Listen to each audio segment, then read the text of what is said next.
ஆ வணக்கம் நண்பர்களே. உங்களை வீழ்த்துகின்ற மாபெரும் சக்தி வேறு எங்கும் இல்லை, உங்களுக்குள்ளே தான் இருக்கின்றான்.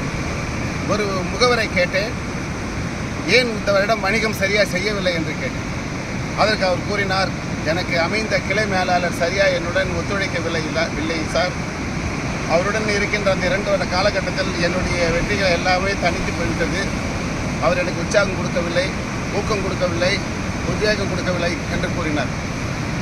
யார் உன்னை அவமானப்படுத்த வேண்டும், உன் வளர்ச்சியை தடுக்க வேண்டும் நினைத்தாலும், நீ நெருப்பாக இருக்கும்போது அதன் மீது கொல்லிகளை கொட்டுகின்ற போது நெருப்புகளை அணைப்பதற்காக கொல்லிகளை கொட்டுவார்கள். நீ நெருப்பாய் மாறினால் தகதக வரி எரியும்.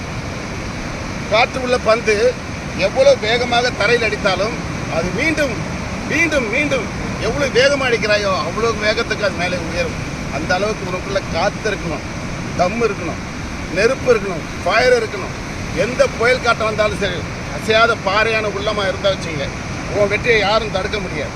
இந்த வெற்றிகள் தோல்விகளுக்கு காரணம் யாருன்னா ஏன் மன உளைச்சல் தான், எனக்குள்ள நான் ஏற்படுத்திக்கிட்டது தான். ஒன்று மட்டும் சொல்கிறேன், வெற்றி பெறணும்னு நினச்சிங்கன்னு வச்சுங்க, வெற்றியை நோக்கி உங்கள் பயணம் இருக்கணும்.